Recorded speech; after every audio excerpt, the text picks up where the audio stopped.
Bien, bonsoir à toutes et à tous. Je remercie d'abord les organisateurs, je remercie Béatrice, je remercie Pascal de m'avoir invité à cette conférence. Je remercie Hugo aussi d'avoir partagé ce temps de débat. Alors, ce qui se passe, c'est que je ne connais pas votre niveau de savoir sur ces plateformes dites de crowdworking. Alors, excusez-moi, si vous êtes très informé, je ne vais peut-être pas vous apprendre grand-chose. Si vous êtes peu informé, en principe, je devrais vous apprendre quand même des choses. Et puis l'idée, c'est quand même qu'on puisse un peu échanger avec quelqu'un qui, effectivement, dirige une plateforme. Et puis avec vous, après, au moment des questions. Alors, j'ai... comment ça marche ? Voilà, donc si vous voulez, j'ai juste 2 temps. Ma présentation ne sera pas très longue, ça ne va pas durer 1 heure, j'en ai pas pour très longtemps. Mais simplement pour cadrer un peu les choses, donc voilà, j'ai deux parties. Donc je vais présenter dans un premier temps un peu ce que c'est que les plateformes de crowdworking. Et dans un deuxième temps, donc, quelques enjeux qui me semblent importants et qui peuvent nourrir la discussion. Donc crowdworking, ça veut dire travail de la foule. Enfin, tout le monde sait parler anglais.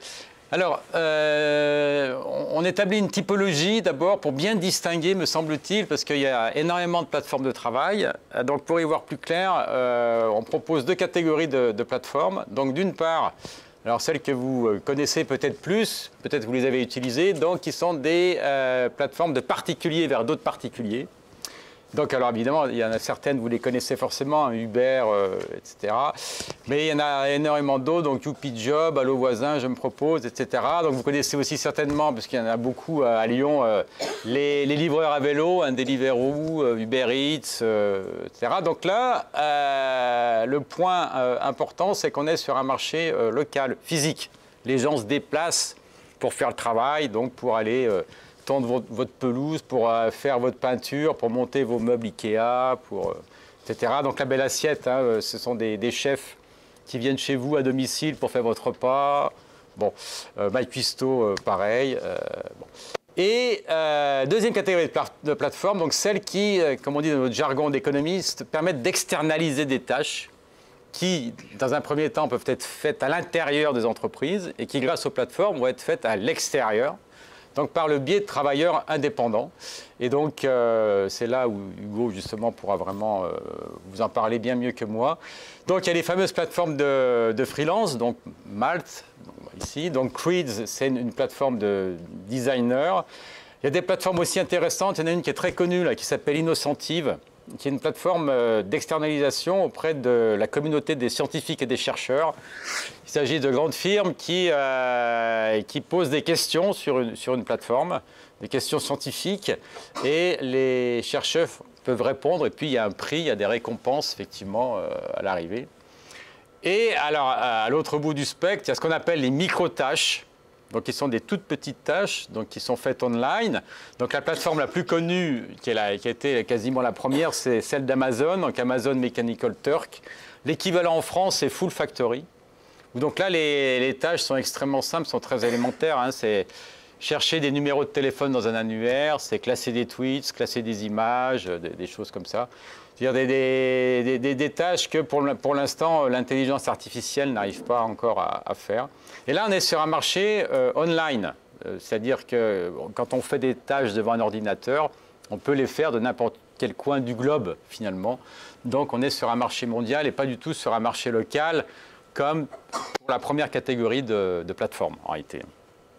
Et donc, voilà, ici, j'ai fait un tableau, une espèce de typologie. Donc, effectivement, donc, on a d'une part, donc, vous l'avez compris, du travail qui est donc online, global, et puis du travail qui est plus local, physique. Et donc, avec d'un côté du spectre, du travail qui est peu, voire très peu qualifié, comme sur AMT, Full Factory, c'est vraiment très peu qualifié, donc peu, moyennement qualifié. Et d'un autre côté, donc, du travail très qualifié. Donc, principalement les freelances, les chercheurs, les profs, Tech Lessons, ce sont des professeurs qui donnent des cours, etc. Et la belle assiette, c'est quand même des chefs qui ont déjà un certain niveau.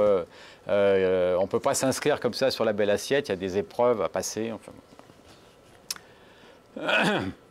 Alors, le fonctionnement, donc, je ne sais pas si vous connaissez, donc c'est relativement simple. Donc, on a donc 3 intervenants. Donc, on a un demandeur de travail, donc soit un particulier, soit une entreprise. Ce demandeur va poster sa demande. Et puis, de l'autre côté, donc, on a un offreur de travail, donc soit pour une entreprise, soit pour un particulier. Donc, l'offreur va poster son profil et puis son tarif, ce qu'il demande. Donc, ce sont des travailleurs, a priori, indépendants, mais on a également, notamment sur les plateformes peu moyennement qualifiées, des salariés qui peuvent faire ça en complément, des salariés qui gagnent peu, des retraités, des chômeurs. Donc, ces gens-là, on les appelle effectivement des crowd workers. Et puis, donc, au milieu, vous avez ce fameux intermédiaire, la plateforme. On dit que la plateforme joue un rôle de matching, c'est-à-dire que c'est la plateforme qui va permettre de faire le lien entre l'offre et la demande. En fait. Bon. Alors l'intérêt de ces plateformes, l'intérêt donc pour les demandeurs, donc d'abord les entreprises, donc on en reparlera plus longuement avec Hugo, c'est donc cette fameuse externalisation de tâches qui peuvent être multiples, hein, puisque je suis allé sur la plateforme sur Malte. En réalité, on trouve des consultants, on trouve des designers, on trouve des ressources humaines, on trouve un peu de tout. Alors après, je ne sais pas quelles sont les tâches qui sont les plus demandées, justement, on en parlera. Mais a priori, donc, on peut trouver vraiment des compétences multiples. Et vous voyez, j'ai mis en gras parce qu'en réalité, ces plateformes, qu'elles relèvent des 2 catégories, repose sur le concept de foule. C'est pour ça que ça s'appelle d'ailleurs crowdworking, le travail de la foule. Pour que ces plateformes fonctionnent, il faut qu'il y ait une foule d'offreurs de travail. Sinon, ça ne marche pas. Alors, l'exemple le plus simple, c'est effectivement Uber. C'est quoi? Ça repose sur quoi le succès d'Uber? Ça repose sur le fait qu'avec votre application, quand vous demandez un chauffeur Uber, 2 minutes après, il est là. Si vous attendez votre chauffeur Uber pendant 3 heures, 4 heures, ça ne présente strictement aucun intérêt. Donc, le principe de la plateforme, elle repose là-dessus. Il faut qu'il y ait une foule d'offreurs. Donc, la foule d'offreurs, c'est extrêmement intéressant parce que ça veut dire que c'est des compétences multiples, puisque les compétences globales sont disséminées en réalité entre l'ensemble des individus. Donc plus il y a une foule importante, plus j'ai de compétences. Ça, c'est la première chose. Et puis la deuxième chose, plus j'ai une foule élevée, plus je vais pouvoir trouver quelqu'un extrêmement rapidement. Donc sur ces plateformes, il y a une rapidité, une réactivité absolument incroyable. J'ai moi-même testé, enfin Hugo aussi, mais j'ai testé une plateforme de particulier à particulier. Et pourtant, j'habite dans un village, j'habite pas à Lyon. C'est vraiment impressionnant, parce que 2 heures après ma demande, j'avais déjà 10 offreurs qui étaient prêts à venir chez moi, et certains étaient libres déjà le lendemain. Donc, c'est ce qui fait le succès de ces plateformes. Et puis, le troisième élément du succès, c'est qu'évidemment, il y a quand même une concurrence des offreurs sur ces plateformes, puisque les offreurs vont proposer des tarifs. Mais pour avoir le marché, entre guillemets, évidemment, il ne faut pas mettre des tarifs trop hauts parce qu'on va se dire qu'il y a quelqu'un d'autre qui va mettre un tarif plus bas. Donc ça, c'est un mécanisme effectivement de paiement qui est extrêmement intéressant.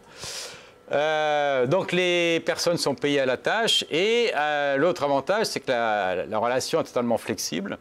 C'est aussi ça l'intérêt, notamment, je pense, pour les entreprises qui externalisent. C'est qu'on a simplement du coût variable, on n'a pas les frais fixes liés au salariat.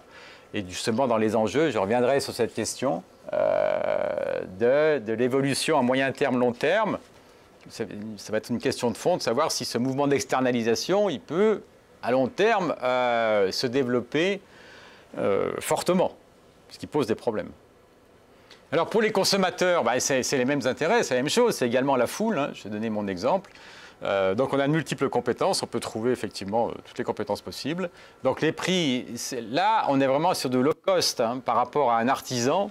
Effectivement les tarifs sont 3 fois plus faibles qu'un artisan. Évidemment les charges ne sont pas les mêmes. Alors pour les offreurs, là aussi on pourra un peu en reparler. Alors c'est sûr que pour les offreurs de travail, donc, ce sont des opportunités. Donc pour les freelances, mais donc pour tout un tas de catégories de personnes très très variées. Donc il y a eu une étude exhaustive qui a été faite sur les chauffeurs d'Uber, où effectivement on montre que 25% des chauffeurs d'Uber, c'était des jeunes qui étaient dans les, entre guillemets, ce qu'on appelle les quartiers, etc. Donc des jeunes qui, sur le marché du travail traditionnel, ont du mal à s'intégrer sur le marché du travail classique, et qui là on peut trouver des opportunités. Donc ça peut offrir un complément de revenus.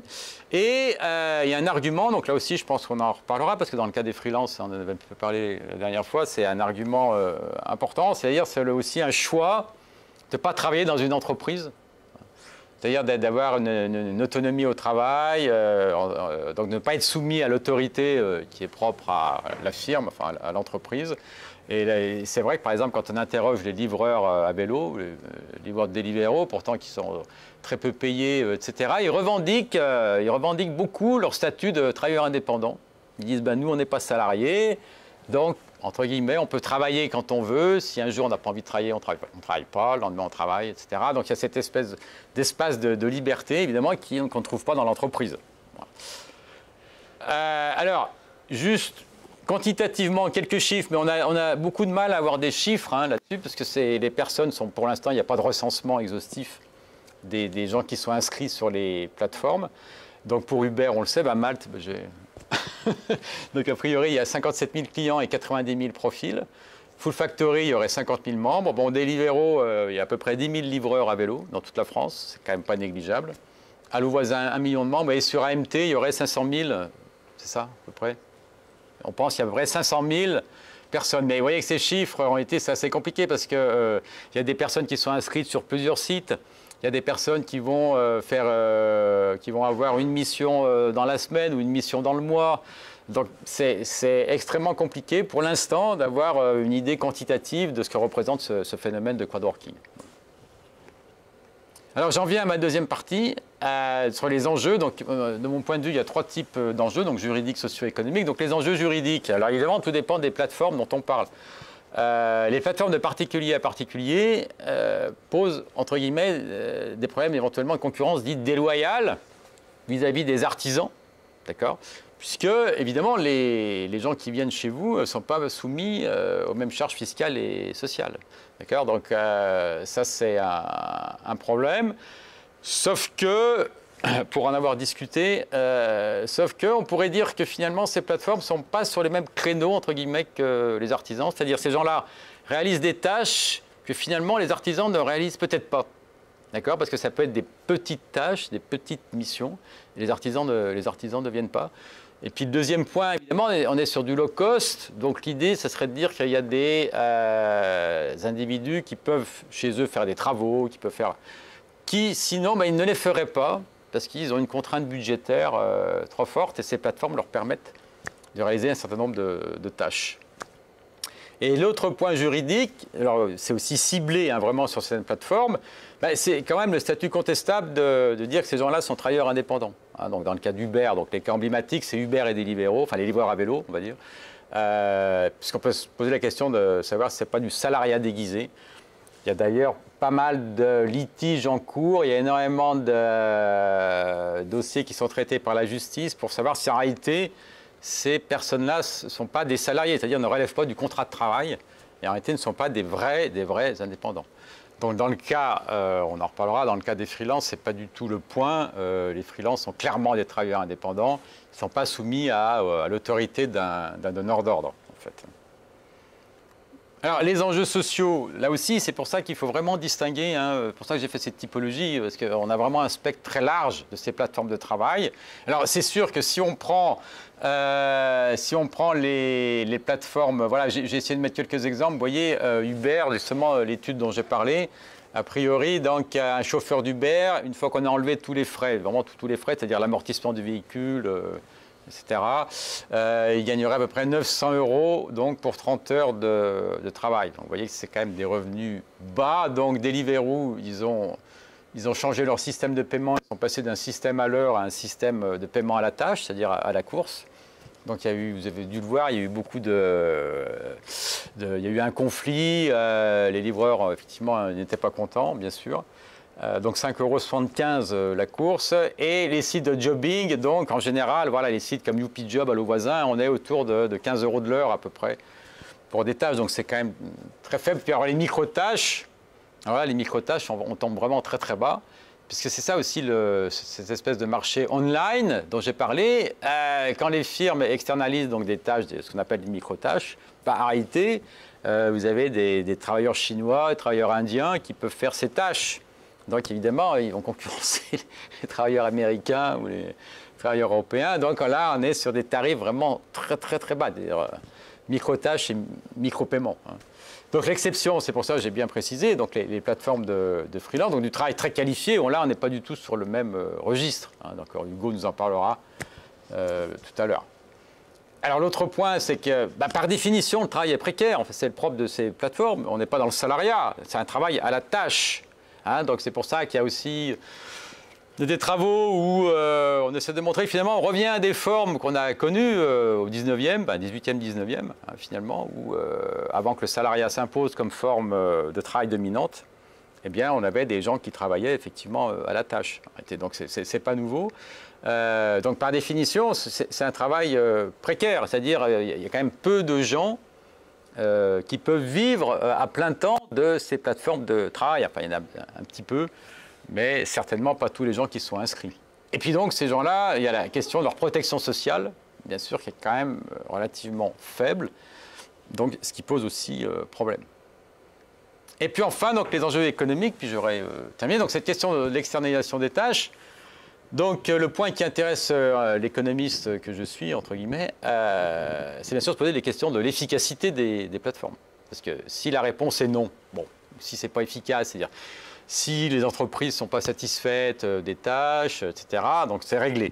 Bon, a priori, enfin, donc, on va voir, mais il semble que les entreprises soient plutôt satisfaites de ces plateformes, donc on en reparlera dans le cas des freelances, sont plutôt satisfaites. Donc, la question, on voit qu'il y a une croissance du travail indépendant, enfin, que le nombre de freelances augmente. Et donc, une question intéressante, c'est, entre guillemets, j'aurais dû mettre des guillemets, la remise en cause du salariat. Le salariat, c'est quand même la forme de mise au travail dominante, puisque, comme vous le savez, en France, à peu près 86-87% des gens qui travaillent sont salariés. Donc le travail indépendant a été, c'est quand même extrêmement minoritaire. Donc là, la question que soulèvent ces plateformes, c'est la question donc, du déplacement de la mise au travail du travail salarié vers le travail indépendant. Et puis l'autre question, qui est intéressante, c'est que finalement apparaît un nouveau marché du travail par rapport à un marché du travail classique. Et donc, la question après, c'est de savoir comment les gens, sur ce marché du travail, comment ils s'insèrent. Et puis, est-ce qu'il n'y a pas ce qu'on appelle, nous, en économie, des trappes? C'est-à-dire que des gens qui... c'est quoi une trappe? C'est-à-dire que quand vous êtes dedans, vous ne pouvez plus en sortir. Et donc, le risque de ces plateformes, vous voyez, pas toutes les plateformes, mais certaines plateformes, c'est que des gens qui vont rentrer sur ce marché du travail-là sont condamnés quasiment à y rester. Parce que sur ce marché, la valorisation des compétences, ça n'existe quasiment pas. Enfin, dans une entreprise, vous voyez que vos compétences peuvent être valorisées, puis il y a des certificats, on passe des formations, etc. Sur ces marchés-là, il n'y a pas tout ça. Donc une fois qu'on est sur ces plateformes, c'est compliqué d'en sortir. Et donc voilà, j'ai terminé. Donc, je vais passer la place à Hugo. Voilà. Okay. Bon, de toute façon, je ne sais pas si ça marche. Ok, je ne sais pas si. Je pense qu'on va enchaîner par une discussion. Moi, il y a plusieurs points sur lesquels, de toute façon, éventuellement, je n'étais pas entièrement en phase dans la présentation.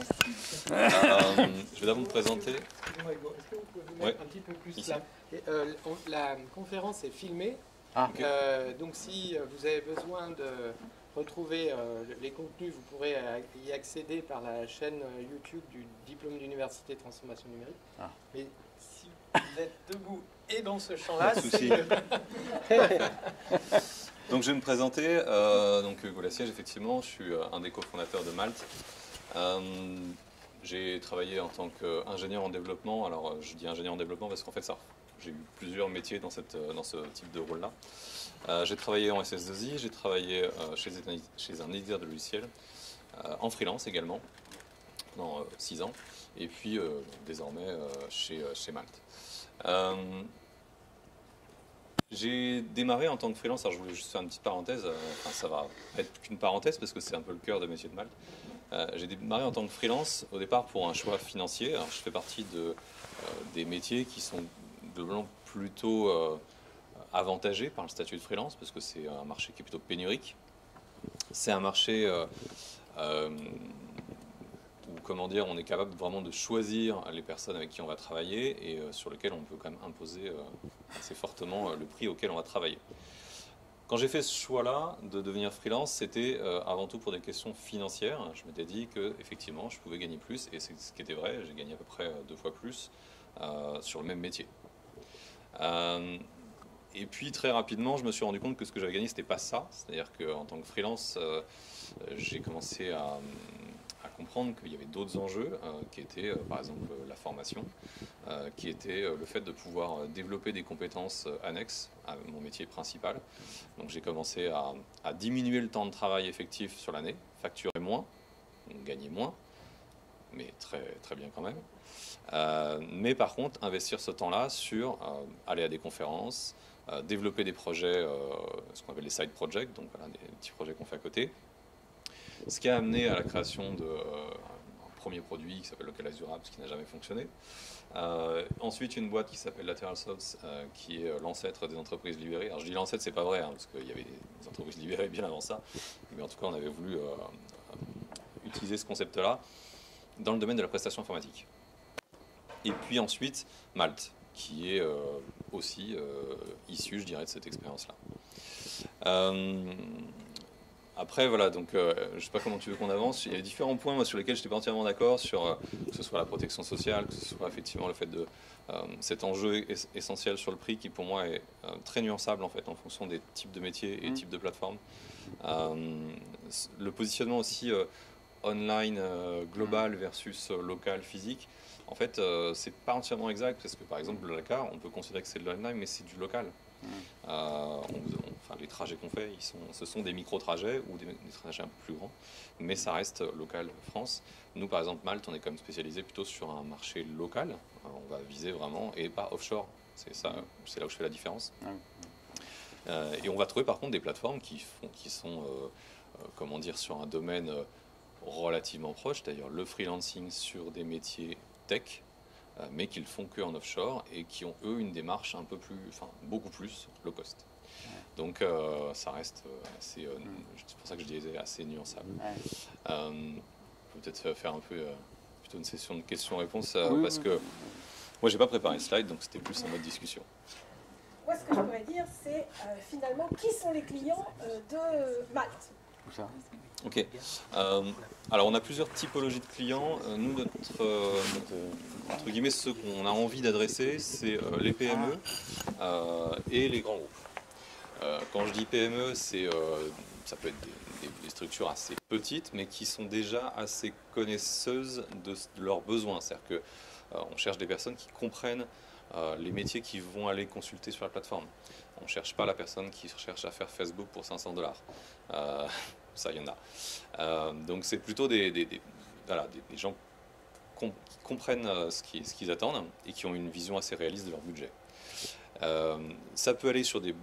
Quand je dis une PME, voilà, ça va jusqu'à 150, 200 et quelques personnes. Et là, ce sont des entreprises plutôt bien positionnées déjà. Et puis les grands groupes, on travaille avec beaucoup de grands groupes de taille très, très respectable, 3000 et plus. Je crois qu'il y a plus de 60% du CAC 40 avec lesquels on bosse déjà. Donc voilà un peu le typologie de clients, c'est très variable et c'est aussi dans différents secteurs. On a à peu près, si je caricature, un tiers de freelance qui bosse dans le domaine communication, marketing, un tiers qui bosse dans le domaine création artistique, montage vidéo, etc. Et puis un tiers qui bosse dans les domaines plutôt techniques, c'est-à-dire développement informatique. Concrètement, est-ce que le client choisit ses freelances? Comment ça se passe, Hugo? Alors oui, tout à fait, il choisit ses freelances. Effectivement, ça c'est par exemple, c'est un axe de différenciation sur les différentes plateformes qu'on va pouvoir retrouver. Il y a des plateformes sur lesquelles vous n'avez pas le choix de la personne avec qui vous travaillez. Alors, j'aime pas du tout la comparaison avec Uber et j'aime pas certains termes en fait qui sont relatifs à la généralisation de ce terme pour décrire l'ensemble de ces plateformes. Et justement, Uber par exemple, il y a une relation de subordination assez forte. On vous impose la personne qui va venir vous chercher. Donc vous n'avez pas le choix. Et en même temps, vous vous dites, oui, mais pour une course, de toute façon, je m'en fiche un peu. Là, non. C'est un travail, je dirais, assez qualifié. C'est développer votre image de marque sur les réseaux sociaux. C'est développer une application mobile sur X ou Y chose, par exemple, pour une grande marque de luxe. Ça va être ça. Ça va être... Et là, vous avez besoin de savoir à qui vous allez travailler. Donc là, le choix, il est vraiment sur les compétences de la personne et sur son adéquation à l'équipe. Parce que tous tous les emplois freelance ne se font pas en remote.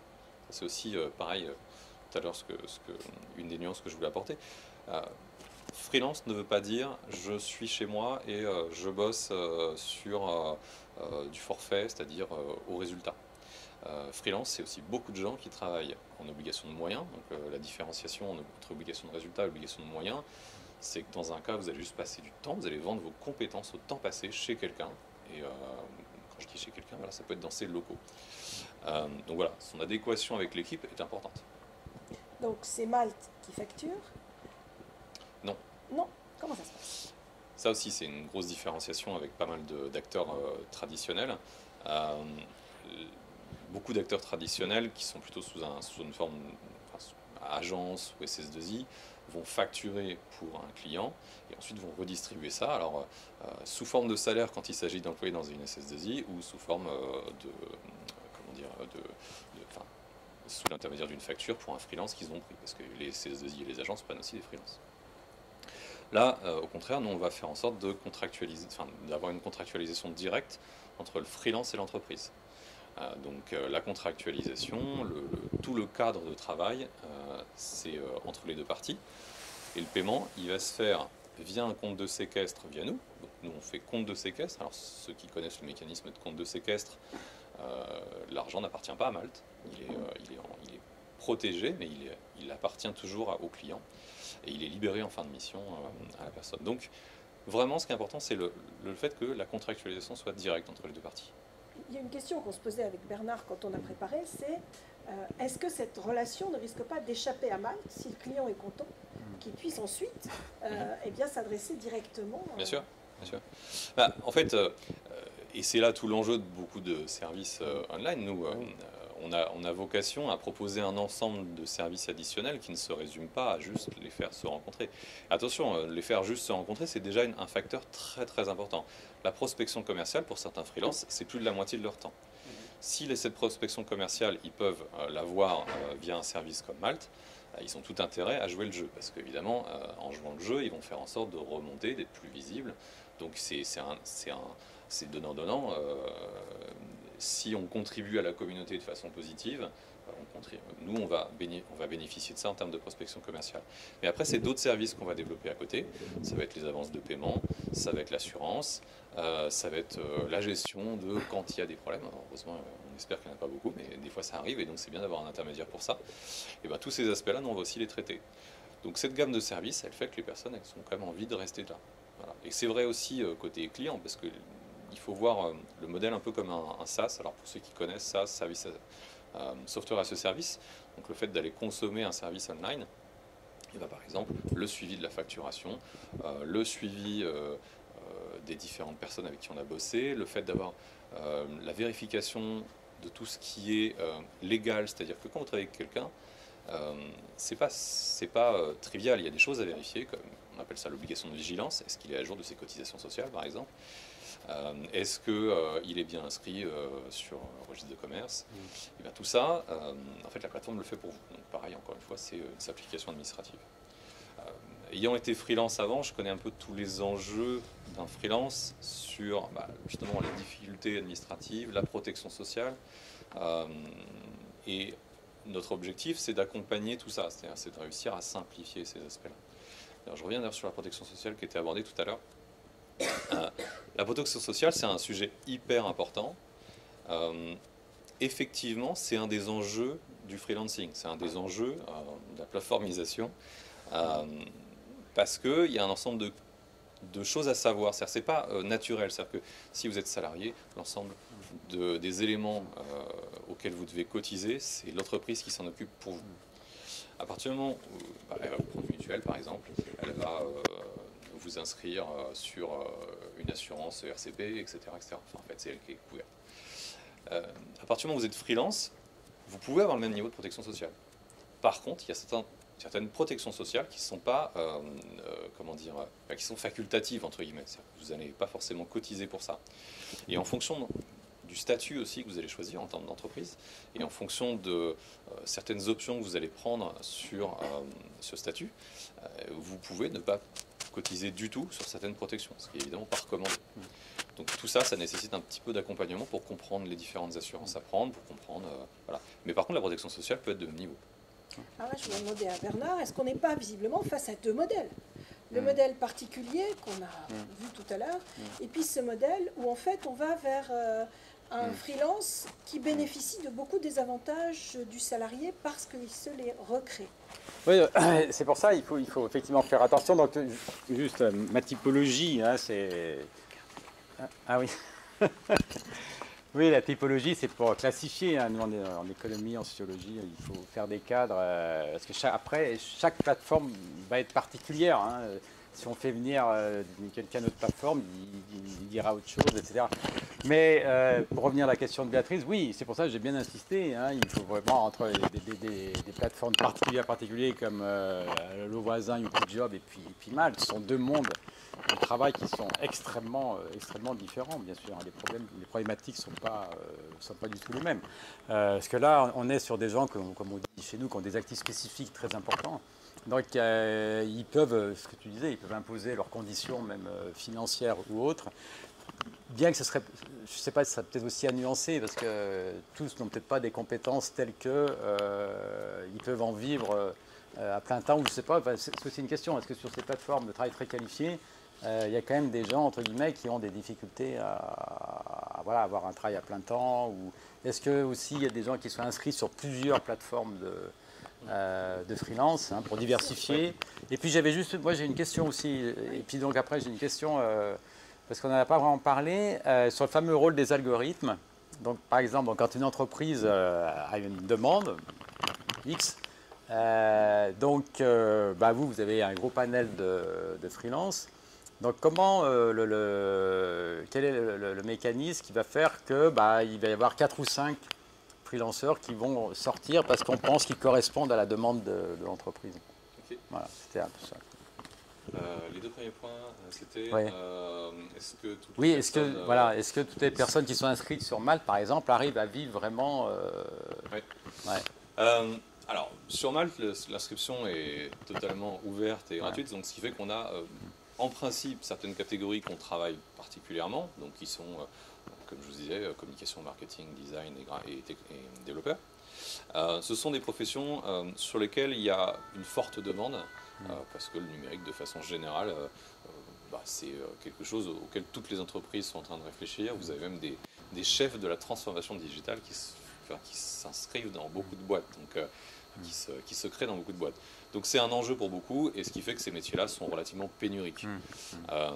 Et pour cela, il y a en principe pas de souci. Alors après, ça peut être aussi des choix de vie. Hein. Celui qui se décide d'être développeur en Ardèche, potentiellement, il va toucher moins de clients. Mais il va quand même pouvoir, parce que malgré tout, avec l'essor du télétravail, il y a quand même des choses qui se font. Voilà, mais c'est encore un peu de chemin à faire avant que ça se généralise très fort. Après, effectivement, on a aussi des personnes qui s'inscrivent sur la plateforme et qui, en fait, ne sont pas du tout notre cible, donc du coup, forcément, ils trouvent un petit peu moins. Alors oui, on a eu un expert en déminage, on a eu une personne qui était expert sur tout ce qui était réseau oléoduc. Ok, là, on n'a pas de clients pour eux parce que tout simplement, on ne fait pas de l'acquisition client dans ces métiers-là. Mais voilà, c'est plutôt anecdotique. D'accord. Et sur la question donc, du matching, Et sur la question du matching. Alors effectivement, c'est un sujet qui en plus est d'actualité parce qu'aujourd'hui il y a eu, je crois, j'ai vu ça sur Twitter, je crois que c'est Amazon qui s'est fait épingler sur un algorithme qui permet de faire du recrutement chez eux. Et cet algorithme avait des biais favorisant les hommes. En fait, un algorithme de machine learning, c'est rien de plus qu'un élément, un programme, on va lui donner un ensemble de faits qui se sont déjà passés, et il va vous dire, en fait, en fonction de ces éléments déjà passés, voici ce qu'il faudrait faire. Le problème, c'est que si ces éléments déjà passés, ils ont des biais, forcément, il ne fait que les reproduire. Bon, donc effectivement, les plateformes, elles ont un énorme enjeu de travailler ces algorithmes de façon à optimiser le nombre de personnes qui vont être vues et en plus que ça fonctionne, c'est-à-dire que le client trouve bien les gens avec qui il a envie de bosser. Donc, alors sur Malte en l'occurrence, c'est le client qui recherche, donc il vient sur le site, il va en fait rechercher quelqu'un, il va les contacter un par un. On a une autre offre qui est en train de se développer qui elle va être un peu différente puisque cette fois-ci on va proposer proactivement des personnes. dans le détail, il y a encore pas mal d'autres choses qui vont se faire. Donc effectivement, on a des algorithmes comme cela qui sont en charge de faire de la recommandation de profil pour une personne. Et ça va dans les deux sens, parce qu'en fait, le score de matching, ce qu'on appelle un score de matching, donc l'adéquation entre un client et un freelance, eh ben, il tient compte de plein de critères et aussi des souhaits du freelance. Si le freelance il ne veut pas bosser dans un secteur particulier, le score de correspondance va être faible. Il ne veut pas bosser dans le secteur de l'armée, par exemple. Il ne va pas remonter sur une recommandation de quelqu'un qui bosse chez EADS. D'accord, merci. Alors, juste une dernière question avant de vous donner la parole dans la salle. Est-ce qu'il y a une animation de l'ensemble des freelances? Est-ce qu'ils se voient? Est-ce qu'ils sont réunis par Malte? Est-ce qu'on n'a pas peut-être le risque d'avoir des groupes spontanés qui se créent de freelance et qui se fédèrent pour avoir une voix plus forte vis-à-vis de leurs donneurs d'ordre? Est-ce qu'on peut dire donneurs d'ordre d'ailleurs? Oui. Oui, on peut dire ça. Enfin, leurs clients. Alors, moi, je vois pas ça comme un risque en fait. Oui.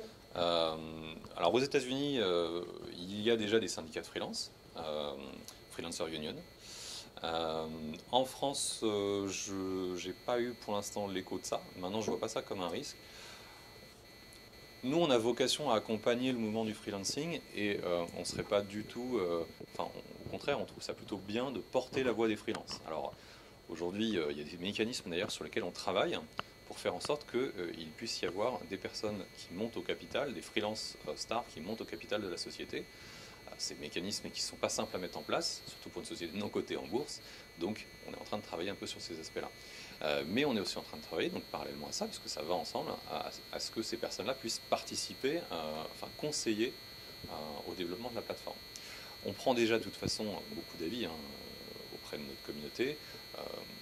Comme un certain nombre d'entre nous, comme moi, avons été freelance, c'est quelque chose qui me paraît tout à fait important. Avant, je faisais partie de collectifs de freelance. Aujourd'hui, forcément, j'ai envie de fédérer ces collectifs de façon à ce que ça porte une voix. Et c'est important parce que il y a eu, pendant les dernières campagnes présidentielles, pas mal de sujets politiques là-dessus. Et il va falloir de toute façon des représentants pour expliquer ce que c'est que la protection sociale, justement, pour expliquer ce que c'est que le chômage, pour expliquer ce que c'est que la retraite pour ces populations-là. Donc voilà, moi je vois pas ça comme un problème en tout cas. Merci beaucoup. J'ai juste une dernière question encore par rapport au dernier point que j'ai soulevé. Est-ce que vous, votre plateforme Malte, vous sentez qu'il y a une demande forte de plus en plus forte des entreprises pour externaliser des tâches? Quel est ton point de vue là-dessus? Est-ce que tu penses que c'est quelque chose qui a appelé vraiment à s'approfondir ou ça stagne? Oui, tout à fait. Alors, et d'ailleurs, je n'utiliserai pas forcément que le terme externalisation, parce que externalisation, alors peut-être que c'est une mauvaise définition de ma part, mais externalisation pour moi c'est quelque chose qui se fait en dehors de l'entreprise. Potentiellement, il y a énormément de freelances qui bossent à l'intérieur de l'entreprise. Je trouve que le freelancing, justement, ce qui est intéressant, c'est de comprendre que le freelancing, il a deux origines très distinctes, individuelles et d'un point de vue société, quand je dis société, compagnie. D'un point de vue entreprise, l'essor du freelancing, il fonctionne parce qu'aujourd'hui, l'économie marche de façon très rapide. Il faut s'adapter à des marchés qui peuvent se retourner très très vite et qui peuvent, vous pouvez vous casser la gueule en moins de 5 ans, y compris sur des industries qui ont l'air d'être très bien ancrées. Alors, je vous citerai les taxis, je vous citerai l'industrie du CD. Ce sont des industries qui sont quand même aujourd'hui, je dirais pas en difficulté parce qu'elles ont quand même encore énormément d'actifs, mais qui se retrouvent un petit peu bousculées. Et il y en a pas mal d'autres des comme ça. Donc pour une entreprise, la capacité d'adaptation, la capacité de se remettre en cause, elle est hyper forte. Elle a donc besoin aujourd'hui de personnes qui viennent de l'extérieur, essaimer une culture qu'elles ont déjà aussi acquise dans des structures peut-être plus petites. Elles ont besoin de personnes qui sont capables de leur apporter une expertise ponctuelle aussi, sur des sujets techniques, sur des sujets commerciaux, sur des sujets... Donc pour ces entreprises-là, cette capacité à pouvoir innover dans un coin, grossir une équipe, et puis tout à coup aller innover dans un autre coin, etc., ça fait que le freelancing aujourd'hui il a beaucoup d'attrait pour ces boîtes-là. Puis c'est aussi voilà, être capable de bosser avec quelqu'un qui a fait un petit tour chez Blablacar, et puis après il a bossé chez Renault, et puis après il a bossé chez etc., etc. En fait, vous gagnez énormément en expérience. Donc, ça, c'est pour le côté entreprise. Côté individuel, si le freelancing fonctionne bien, il y a plusieurs aspects. Il y a le côté, effectivement, liberté de son temps, gestion de son temps, gestion de ses choix de mission. C'est vrai que l'aspect, je bossais dans une entreprise pendant 20, 30, 40 ans, avec des horaires extrêmement cadencés, etc. Aujourd'hui, il a tendance un petit peu à perdre en popularité, on va dire. On cherche des lieux de travail qui peuvent varier, on cherche des horaires qui soient plus souples, on cherche, pour concilier voilà, plein de choses, hein, sa vie de famille par exemple, ou ses activités extra-professionnelles. Tout ça, ça fait qu'il y a un ensemble de personnes qui préfèrent être leur propre patron. Et puis, il y a ce côté... alors, il y a le côté financier, même si je ne suis pas sûr que ce soit le côté le plus important, et en plus, ça ne va pas toucher tout le monde, parce que le côté financier, il y a des métiers où c'est un peu moins vrai sur cet aspect-là. C'est vraiment on parle souvent de génération X, génération Y et génération Z aujourd'hui. On dit que ce sont des populations qui cherchent plus d'autonomie, plus de sens aussi à leur travail. Et donc plus de sens, ça veut dire être capable de choisir. Voilà. Si on met en regard ces deux trucs, ces deux aspects-là, je pense que c'est ça qui explique en grande partie l'essor du freelancing aujourd'hui. Je ne pense pas que ce soit prêt de s'arrêter tout de suite. Est-ce que du coup tu crois que est-ce que les entreprises vont pas se constituer, peuvent finalement au fil du temps se constituer un panel de freelance avec lesquels ils prennent l'habitude de travailler et puis ils vont puiser dans ce panel régulièrement, c'est-à-dire pas salarié, mais recréer en externe les avantages qu'ils ont que l'entreprise a en interne. Voilà, avoir une espèce de réseau de freelance dans lequel ils peuvent puiser des gens qui connaissent, donc voilà, se constituer un réseau.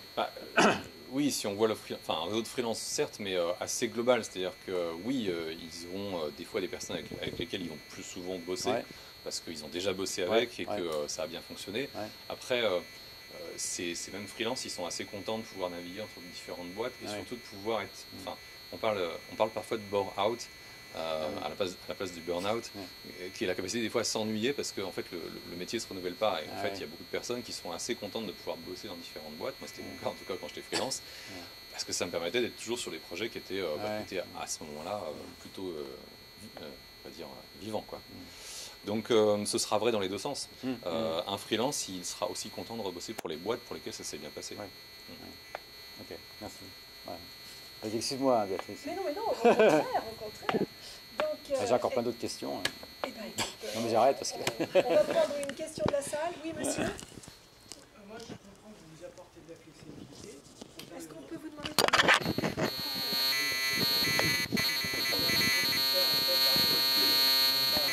Celui-là, là? Ah non, celui-là. On va le faire. Celui-là, perdu. Oui, alors, bonsoir. En fait, je comprends que vous apportez de la flexibilité.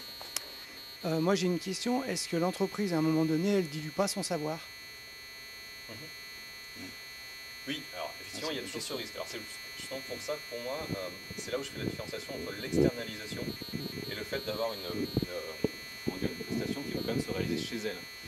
Il y a eu pas mal de boîtes, et c'est encore le cas aujourd'hui, énormément de boîtes qui externalisent une grande partie de leurs compétences. Alors, des fois parce qu'elles considéraient à une époque, à tort, je pense, que c'était pas cœur dans leur métier.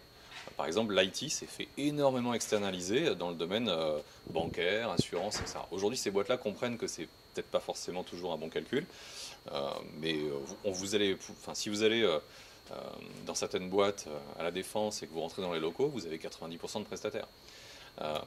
Sauf qu'il y a quand même une différence entre le fait de dire mon métier, je ne le fais pas chez moi, je le délègue complètement, y compris sur ce qu'on appelle la maîtrise d'ouvrage, c'est-à-dire la définition du besoin.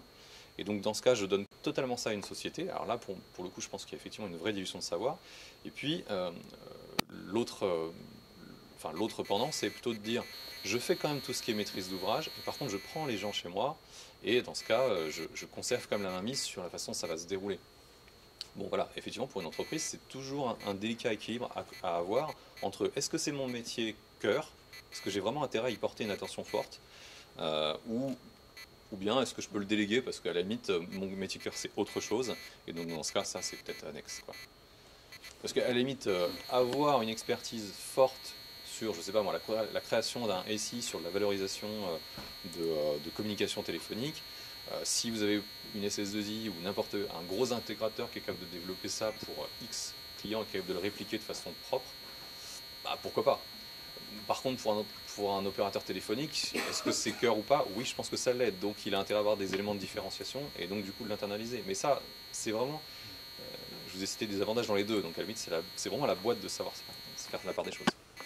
J'avais juste, je voulais juste répondre tout à l'heure sur cette affaire de définition d'externalisation. Parce que en réalité, dès qu'une entreprise décide de ne plus faire elle-même, elle externalise. Donc, soit après l'activité en question, elle est faite à l'extérieur, entre guillemets, mais elle peut très bien continuer à être faite à l'intérieur. Mais c'est quand même de l'externalisation. C'est-à-dire qu'on passe du salariat, justement c'est la question que je posais, du salariat à après un contrat commercial, donc soit auprès d'une autre entreprise, soit auprès de travailleurs indépendants. D'accord, c'est un peu ce qu'on appelle, nous, la sous-traitance sur site.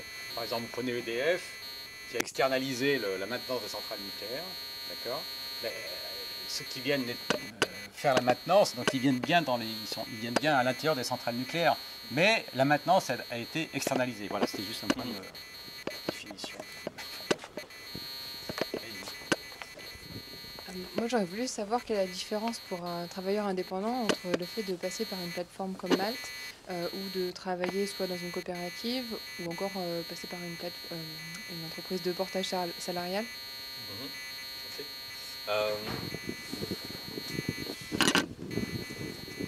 Ça va dépendre en fait jusqu'où va cette entreprise de portage ou cette coopérative. Il y a des très très bonnes coopératives, des très très bonnes sociétés de portage qui justement vont aussi s'occuper de la partie prospection commerciale. Donc quand elles ont un spectre très large, prospection commerciale, conseil sur, je sais pas, par exemple, les choix de statut, en l'occurrence ça n'a pas de sens pour une société de portage salarié parce que ce sont des gens qui sont salariés. Quand elle a un rôle sur la protection, les choses etc., c'est un choix personnel. Ouais. Quand par contre ça s'arrête et qu'il n'y a pas la prospection commerciale, quand il n'y a pas... je ne sais pas, les aspects communautaires évidemment aussi, les aspects communautaires que nous on va traiter, qui ne sont pas forcément traités dans tous les types de structures comme celle-ci. Voilà. Après, c'est vraiment, il n'y a pas de réponse type parce que en fait ces sociétés-là, il y en a qui couvrent un large scope et d'autres au contraire qui couvrent un tout petit scope où c'est juste un regroupement de personnes. Donc, mais sur le fond, c'est pareil.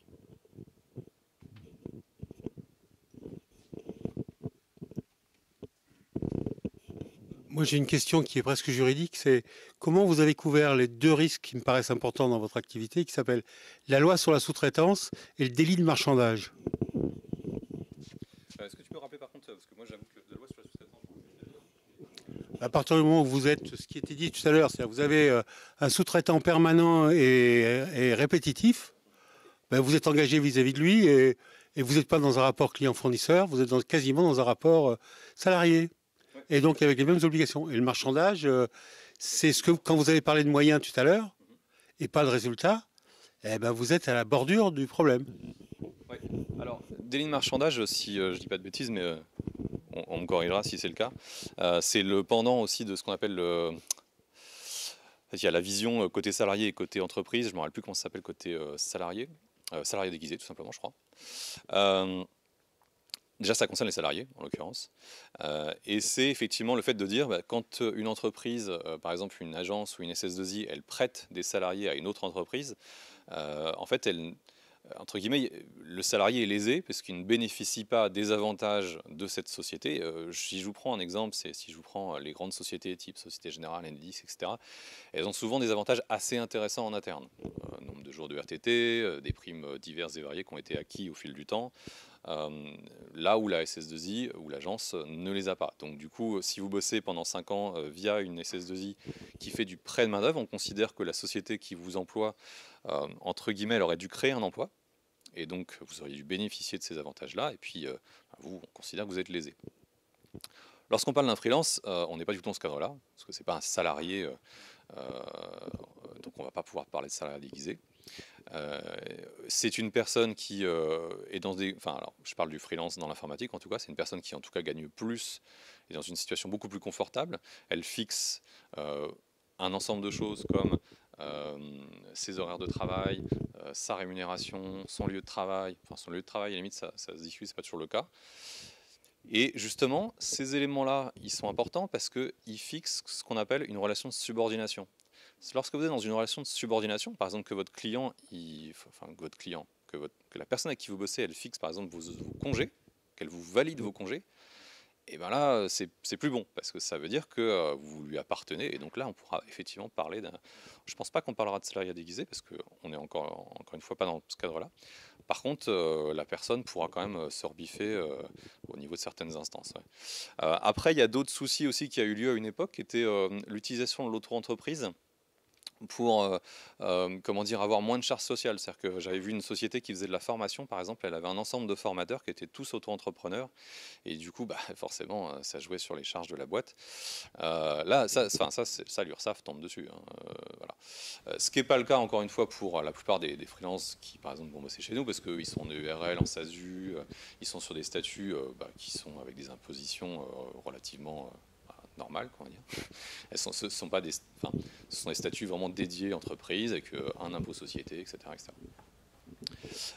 Et puis sur le premier cas qui pour moi relève un peu de la dépendance économique, c'est vrai que souvent on dit si une entreprise fait plus de X% de son chiffre d'affaires avec un client donné, elle est en état de dépendance économique, donc on pourrait considérer que on pourrait considérer que ce sont effectivement ils auraient dû prendre totalement la société, soit en tout cas on peut considérer qu'il y a une sorte de, comment dire, de relation malsaine qui pourrait entraîner une fixation des prix ou des choses comme ça. Enfin, je ne connais pas tous les éléments voilà, qu'on rentre un peu là-dedans, mais effectivement on considère que ce n'est pas une relation qui est saine. Exemple, vous avez une boîte qui fait par exemple des composants très très spécifiques pour un équipementier automobile. Cette entreprise, elle fonctionne à 90%, voire même 100% pour une boîte comme celle-ci. Le jour où l'entreprise dit on arrête de faire ces pièces-là, vous avez 300 personnes qui se retrouvent à la rue. L'entreprise peut se retourner contre ce grand équipementier automobile en disant vous devriez gérer les impacts sociaux de ça. Pour un freelance, si je parle un freelance par exemple développeur Java en région parisienne, il n'y a pas cette relation de dépendance économique. Bien sûr, il peut faire plus de 90% de son chiffre avec un même client. Il va faire de la mission longue pendant un an. Forcément, il fait même 100% de son chiffre d'affaires quasiment avec un même client. Sauf que ce n'est pas le seul indice qui permet de définir une relation de dépendance économique. Une relation de dépendance économique, c'est comme une sorte de faisceau de preuves. Et un des éléments, c'est est-ce que le marché du travail vous aurait permis de travailler ailleurs. Or, un développeur mission longue sur la région parisienne, il trouve sans aucun souci dans plein d'autres boîtes. Et ça, on peut le démontrer. Donc du coup, le client n'est pas trop en risque sur le sujet. Voilà, je ne sais pas si ça répond entièrement à la question. Une autre question ? Ça a été plus vite, mais du coup... Il y a madame.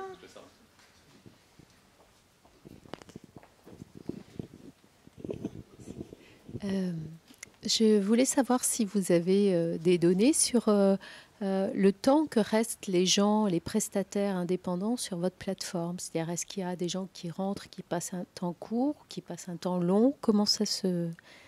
Quel stat vous avez là-dessus? Sur la plateforme ou chez un client? Non, sur votre plateforme et qui restent sur votre plateforme en tant que prestataire. Est-ce qu'il y a une durée moyenne? Est-ce que... Oui, alors oui, on a des chiffres. D'accord. Moi, ma question, c'était est-ce qu'il y a des gens qui partent de la plateforme? Est-ce que, par exemple, parce qu'ils se font embaucher justement dans les entreprises clientes? Okay. Alors, oui, on a des stats évidemment sur l'activité. Ce qu'on appelle l'activité, c'est vraiment la connexion, la recherche, la mise à jour de son profil, enfin voilà, toutes ces choses-là. Donc, on a des stats là-dessus. Il y a un ensemble de personnes qui vont... parce qu'après, si on considère l'activité comme étant inscrit... non, il y a des personnes qui sont inscrites depuis longtemps, mais qui ne font pas forcément être toujours présents.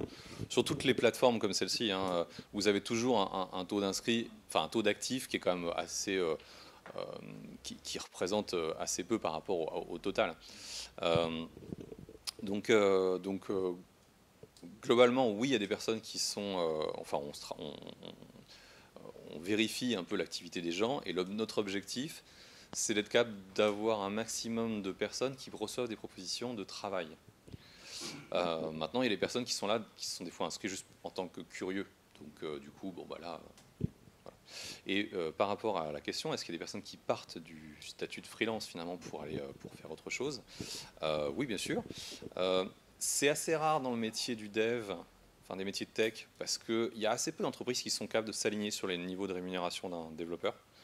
Je vous donne juste quelques éléments chiffrés. Un développeur en région parisienne, c'est à peu près, c'est à peu près 500 € jour, et ça peut monter à beaucoup plus. Ça fait donc 100 000 à peu près à l'année, si on compte 200 jours de travail dans l'année. Ce qui va correspondre derrière, si vous enlevez à peu près, il y a quand même pas mal de choses qui s'enlèvent après derrière, mais ce qui va correspondre à peu près 2 fois le net après impôt, enfin non, le net avant impôt, de quelqu'un qui a un salarié, on va dire, à 50K. Donc forcément, pour que l'entreprise s'aligne à ça, il va falloir quand même qu'elle mette les moyens. Alors il y a des entreprises qui commencent à le faire, hein. On commence à voir des belles entreprises sur Paris qui commencent à valoriser pas mal leurs salariés, mais ça reste quand même assez anecdotique.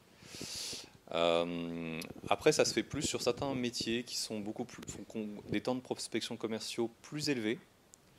On parlait de la précarité. Alors la précarité, par définition, effectivement, c'est le fait d'avoir des temps un petit peu très entrecoupés. Ce qui n'est pas forcément... c'est une connotation assez péjorative maintenant, parce qu'aujourd'hui ça a cette connotation-là, mais finalement le fait de pouvoir varier ses missions, ses clients, etc., c'est plutôt pas forcément négatif.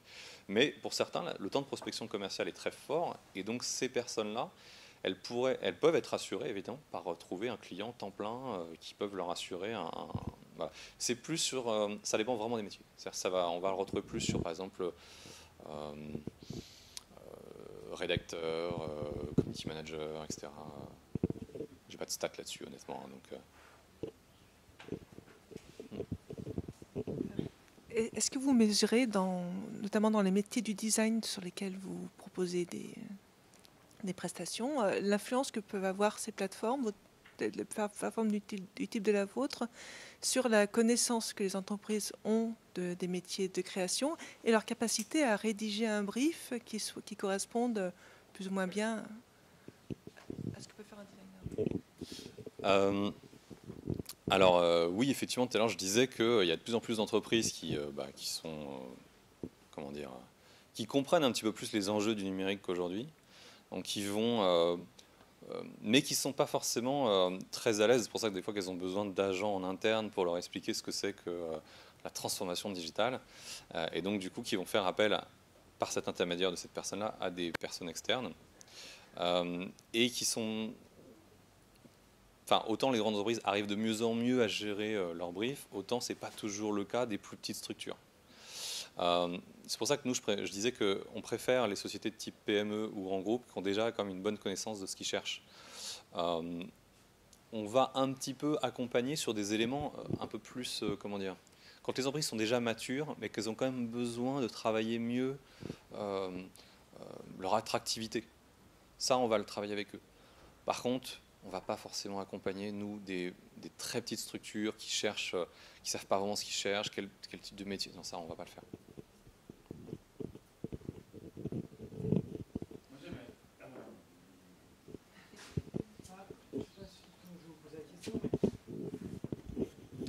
In fine, si les développeurs ils sont à 500 ou à 1000 la journée, est-ce que moi, entreprise, chef d'entreprise, au bout du compte, ça me coûte pas plus cher que si j'avais eu des gars en interne que je paye peut-être 2 fois, 3 fois moins cher, dans lequel j'ai un peu le savoir, où j'ai le feedback, et au bout du compte, je produis plus cher ou je produis plus vite.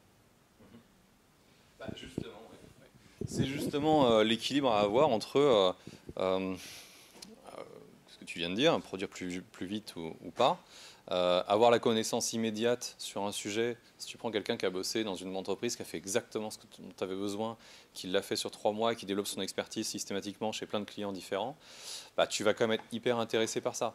Parce que de toute façon, oui, ton objectif, ce sera quand même d'internaliser, sans doute, sauf si c'est un projet qui est ponctuel. Donc, en fait, c'est beaucoup de choses qui rentrent dans la balance.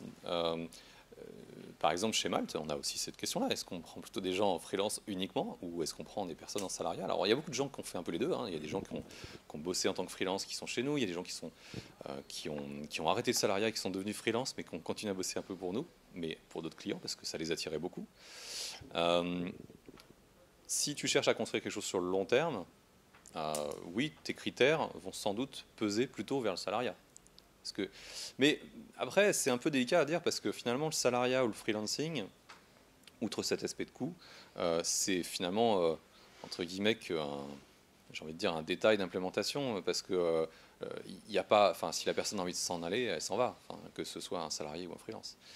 Donc, je dirais que le coût, c'est essentiellement parce que tu as besoin d'expertise. Tu as besoin de souplesse aussi dans le mode de fonctionnement. Tu n'as pas forcément besoin de quelqu'un qui soit à 100% là pendant 5 ans. Donc peut-être que tu as besoin d'un peu plus de souplesse là-dessus. Voilà. J'avais une question, ça n'a pas été abordé, là, ça serait peut-être intéressant. Tu n'as pas parlé du modèle concurrentiel, enfin de cet univers là, des plateformes. Donc vous n'êtes pas les seuls, enfin, il n'y a pas que Malte. Donc comment tu vois ce modèle concurrentiel? Qu'est-ce qui fait qu'une plateforme va finalement gagner la course, enfin, ou par rapport à d'autres, ou dans ton secteur? Ouais. Bon, il n'y aura pas une plateforme qui va gagner la course. Aujourd'hui, alors évidemment, il n'y aura pas non plus 50 000 plateformes.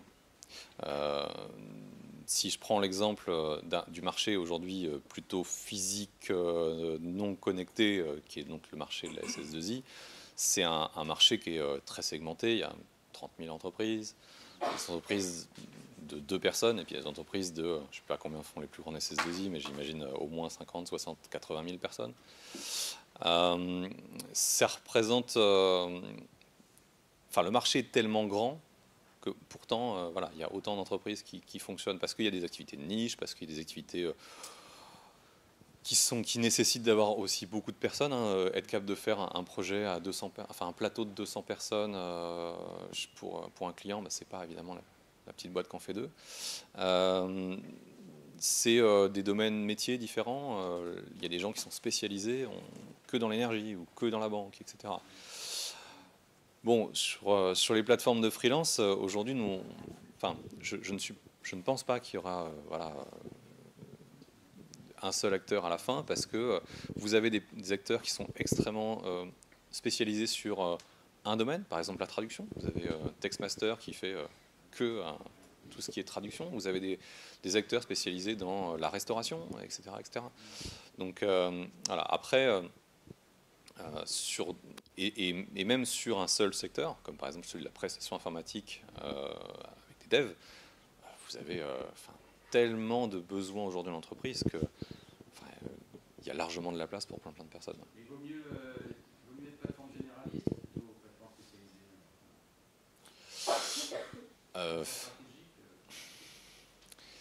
Ça dépend ce qu'on appelle généraliste, parce que nous, par exemple, est-ce qu'on est généraliste ou spécialiste? Quand on va sur a priori, j'ai regardé un peu effectivement les membres, il y a un peu de tout, hein. On trouve des comptables, des ressources humaines. Alors, j'ai envie de dire que les comptables se sont un peu perdus comme sur la plateforme. En principe, les cibles, et d'ailleurs quand on s'inscrit, il y a un ensemble de catégories qui sont précisées. Donc voilà, on choisit, je suis développeur, je fais de la communication, du marketing, etc. Quand on ne voit pas cette catégorie, il faut un peu se poser des questions quand même. Oui, il y a des métiers qui sont là, mais qui sont pas ceux qu'on cible. Donc on a quand même une certaine spécialisation. C'est les métiers plutôt du numérique, sur l'utilisation de l'outil informatique en tant que pour du développement ou pour du graphisme, ou autour de la communication du marketing, mais encore une fois sur ces sujets-là, quoi. Alors, je vais peut-être poser une dernière question. Une question rapide alors, c'est... Ensuite, on proposera de poursuivre les échanges. D'accord, merci. Moi, je voulais poser la question à la fois au professeur et à vous. Vous demandez comment voyez-vous dans ce marché des plateformes digitales, surtout de travail, concernant plus le numérique, d'autant plus que, comme vous l'avez bien dit, les entreprises ne comprennent pas encore la transformation digitale. Mais on se dit que dans quelques années, la plupart l'ont quand même compris. Est-ce qu'on ne va pas se retrouver comme on s'est retrouvé avec les délocalisations, relocalisations? Comment voyez-vous dans un peu ce marché? Comment voyez-vous votre avenir?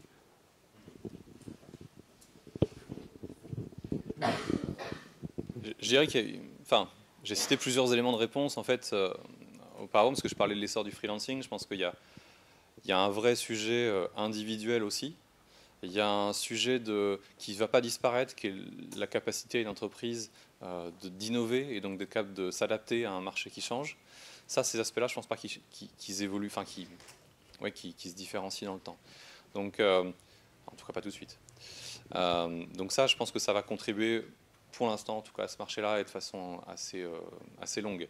Tout à l'heure, d'ailleurs, Bernard disait un truc que je trouve très juste. Enfin, le mode d'organisation du travail jusqu'à ce qu'on concentre un peu les individus dans des villes liées à... Enfin, c'est lié à l'industrie, lié à l'essor de l'industrie, mais jusqu'à ce moment-là, les travailleurs ne sont pas regroupés, ou tout du moins dans des structures beaucoup plus petites.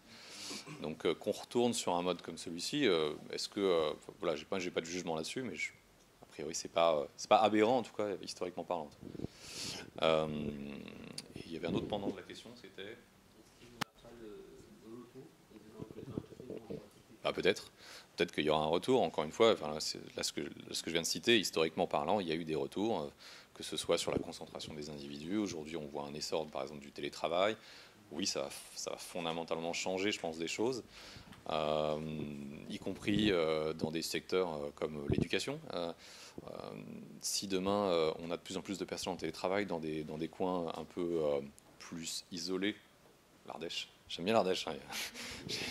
J'y vais souvent.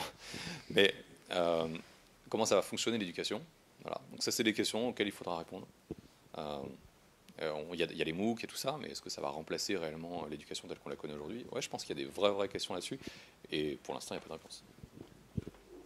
Ouais, bon, je vais juste, dans ton sens, hein, simplement, oui, on voit bien que depuis 25-30 ans, il y a un mouvement de fond, hein, d'externalisation des activités. Donc, il y a eu beaucoup d'outsourcing, de sous-traitance. Là, ce qu'on constate, c'est que maintenant, effectivement, l'externalisation, notamment, bon, on a beaucoup parlé, c'est normal, de Malte, mais vous voyez, les micro-tâches, etc. Donc, il y a quand même un mouvement de sortir le travail de l'entreprise, quand même, pour revenir, effectivement, à une période qu'on a connue. C'est pas forcément nous, mais là, ce qui se passe, c'est que le numérique, ça démultiplie la potentialité de la mise au travail d'individus, de personnes qui ne sont pas dans des structures collectives. Et donc, c'est vrai qu'il y a des enjeux qui sont importants de ce point de vue-là, parce qu'on n'en a pas aussi parlé, mais il y a des aspects d'isolement. Voilà, le télétravail, hein, il y a beaucoup d'études qui montrent que les télétravailleurs, en réalité, ils souffrent, ils sont en souffrance, parce qu'il n'y a plus de lien social, etc. Voilà, donc on pourrait prolonger le débat sur de multiples sujet sur la dissolution des collectifs de travail. Merci. Effectivement, merci. Ouais.